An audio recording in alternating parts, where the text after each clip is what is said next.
ગ્રસ્તો માટે એક નારી સદા બ્રહ્મચારી, એક નારી, બીજી બધી માતાઓ બહેનો અને પુરુષ માટે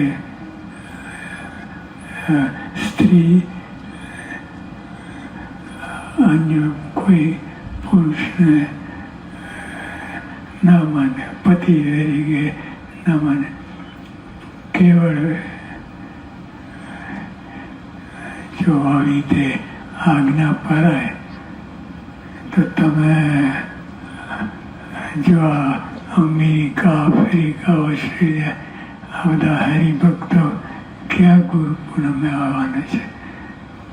પણ આજ્ઞા પાડીએ એટલે ગુરુ પૂજન. નહીં તો ખોરામાં, ભગવાનના ખોરામાં હોય પણ તોય ગુરુ પૂજન નહીં. આજ્ઞા પાલન ને આજ્ઞા તો આપણે કરી. એક નારી સદા બ્રહ્મચારી, એક શ્રેષ્ઠ ગ્રસ્તો માટે અને ત્યાગી માટે અષ્ટ પ્રકારે સ્ત્રી ધનનો ત્યાગ એ અને પંચવર્તમાન એ પારે તો ગુરુ માટે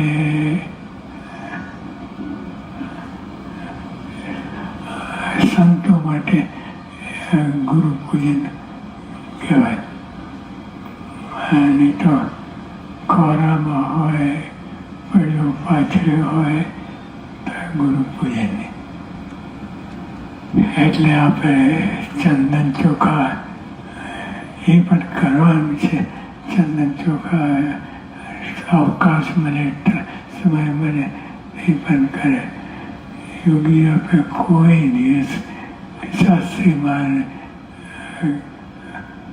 ચોખા ચંદન કરી નહીં, કોઈ દિવસ. પણ એ રસોડાની સેવામાં જોઈ ગયા અને નિર્દોષ ભાવે બધા હરિભક્તો દિવ્ય છે એવું માનીને બધાને જમાડે. અને ગુરુમાં તો નિર્દોષ ભાવ હોય પણ હરિભક્તોમાં પણ યોગી આપણને કેટલો નિર્દોષ ભાવ.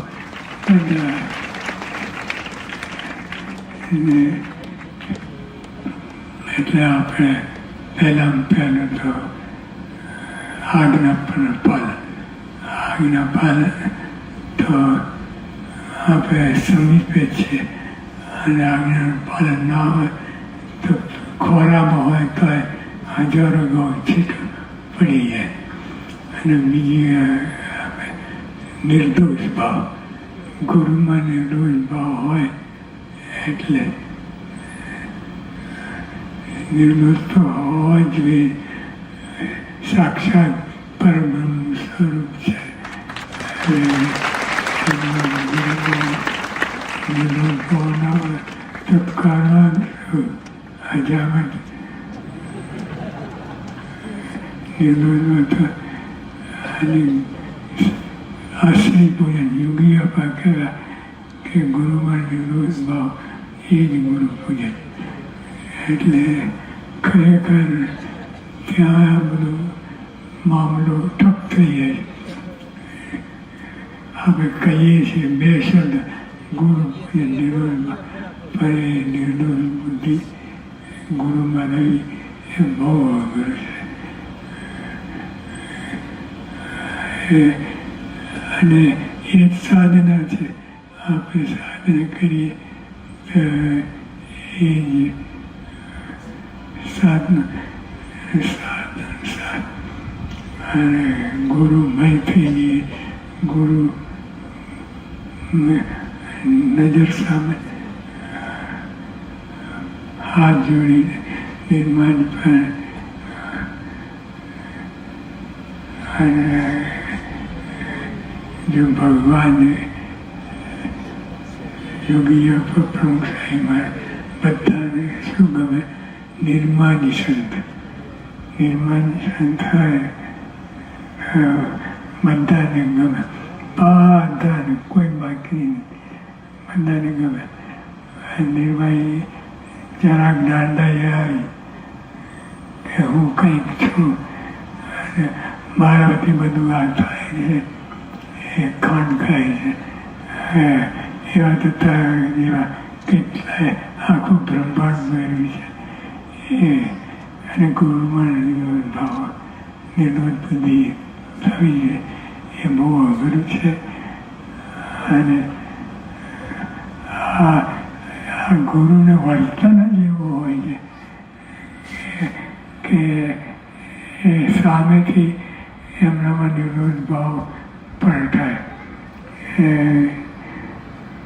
છતાં આપણે મનુષ્ય રૂપે હોય, આપણા જેવું ખાય પીએ ઉઠે બેસે બધું જ આપણા જેવું કરે. અને ગુરુ છે સાક્ષાત પરબ્રહ્મ સ્વરૂપ છે. એમાં આપણે અને આજે આખી દુનિયામાં બધા ગુરુઓનું પૂજન થાય છે. બધા ગુરુ પૂજાય છે. પણ બધી વાત સાચી, પણ ગુરુમાં નિર્દોષ ભાવ હોય એ બહુ મોટી વાત છે. પણ ગુરુ પોતે એવા હોય, પોતે જ એવા નિર્દોષ હોય, એવા પંચરત્નયુક્ત હોય, એવા ધર્મની યુક્ત હોય. ગુરુમાં કેવું પણ હોય નહીં. ગુરુ સાક્ષાત એ ભગવાનનું સ્વરૂપ છે. એટલે માનીને આપણે ગુરુ પૂજન ભજન કરીએ, આજ્ઞા પાલન કરીએ એ પ્રાર્થના.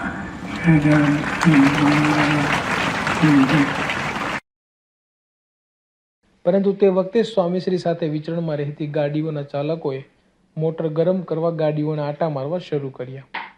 તેની ઘરઘરાટી ઘણી મચાવતા સ્વામીશ્રી કથા પર પૂર્ણ વિરામ મૂકતા બોલ્યા, ડ્રાઈવરોને પણ અત્યારે જ મુહૂર્ત આવ્યું, વહેલા કરી લીધું હોત તો. કથાનો મેવો જૂટવાઈ ગયાનો ખેદ તેઓના આ શબ્દો દ્વારા ટપકી પડ્યો. સાથે ફરતા કાર્યકરને પણ બાબતે ટકોર કરતા કહ્યું, તમે અહીં બેઠા હતા તો તમારી સૂચના ન અપાય? આ ખિન્નતા સાથે અલ્પાહાર માટે ઉઠેલા સ્વામીશ્રી ત્યારબાદ અડાલજ, ચુડાલ, ચાંદખેડા વગેરેના ગામોને લાભ આપતા બપોરે 2 વાગ્યે કાળી પહોંચ્યા. અહીં બપોરના ભોજન બાદ, આરામ બાદ તેઓ સાંજે કેટલીક પધરામણીઓ કરીને મોટરમાં બેસવાની તૈયારીમાં જ હતા. ત્યાં રેલવેમાં ગાર્ડની નોકરી કરતા એક ભક્ત દોડી આવ્યા અને કહ્યું, બાપા મારે ઘેર પધારો. તેઓની આ દખલગીરીથી એક વ્યવસ્થાપક અકળાઈ જઈ બોલવા લાગ્યા, અત્યાર સુધી ક્યાં હતા? ખબર નથી પડતી કે મોડું થાય છે? આક્રમણ વાજબી હતી, પણ તે જોઈ સ્વામીશ્રી હસતા હસતા બોલ્યા, ભાઈ આ તો ગાર્ડ કહેવાય, તે સૌથી છેલ્લા જ આવે ને. ગાર્ડ લીલી બત્તી બતાવે પછી જ ગાડી ઉપડે, માટે ઉતાવળ ન કરવી. આમ કહેતા સ્વામીશ્રી બેસવા માટે મોટરનું ખોલી નાખેલું બારણું બંધ કરી પધરામણી જવા નીકળ્યા. તેઓના રમૂજભર્યા ખુલાસાથી વાતાવરણમાં વ્યાપેલા કચવાટનું સ્થાન કિલ્લોલે લઈ લીધું. દળી નાખ્યા તેવા વિચરણમાં સ્વામીશ્રી આવા હળવા થઈને વિચરતા. કાળીથી વિદાય લઈ કોબા અને પેથાપુરને લાભ આપતા સ્વામીશ્રી ગાંધીનગરમાં આવેલી જીબીની વસાહતમાં જવા નીકળ્યા. તે વખતે રસ્તામાં આવતા એક માટીયાળા ઘર પાસે તેઓ ગાડી થંભાવતા કહ્યું. ત્યારે સાથે રહેલા કાર્યકર બોલ્યા, બાપા અહીં પધરામણી જરૂર નથી, વળી મોડું ઘણું થઈ ગયું છે. કાર્યકરની ચિંતા સહેતુક હતી, કારણ કે રાત્રે લગભગ 9 વાગવા આવેલા અને હજી કોલોનીમાં પધરામણી તથા સભા બાદ સ્વામીશ્રી ઠાકોરજી જમાડવાના હતા. છતાં સ્વામીશ્રીએ જણાવ્યું, 5 મિનિટમાં શું મોડું થઈ જવાનું, લાવો બેટરી. આમ કહેતા તેઓ ટોચના અજવાળે પેલા ખોરડે પધાર્યા. સ્વામીશ્રીને જોઈ વીજળી વિનાના રહેણાંકમાં રહેનારા કાળીદાસ ઠાકોરના અંતરમાં દીવા પ્રગટી ગયા. રસ્તે ચાલનારા રાહદારીને પણ જે જવાનું મન ન થાય ત્યાં જે અણતેડીએ મારો વાહલો આવે જેવો ઘાટ થઈને ઊભો રહ્યો. સ્વામીશ્રીને નિરખી યજમાનને તૈયારી કરવાનો તો કોઈ સવાલ ઉઠે એમ નહોતો, કારણ કે દુર્લભ રંખું ભિક્ષુક બાપડો બોલનારા સુદામા સમા તેઓ હતા. પરંતુ સામે સ્વામીશ્રી કૃષ્ણ જેવા હોવાથી આ અર્વાચીન સુદામો ફાવી ગયો. સ્વામીશ્રીએ પ્રેમથી આ દરિદ્રના કાચા મકાનમાં પુષ્પો વેર્યા, આશીર્વાદ આપ્યા અને વિદાય લીધી. ત્યારે પ્રીતની રીતે જાય નહીં નહીં વિસરાય, રાઈને રંગતે એક ઘાટે. વચનો સાથે સાર્થકજી જોઈ રહ્યા.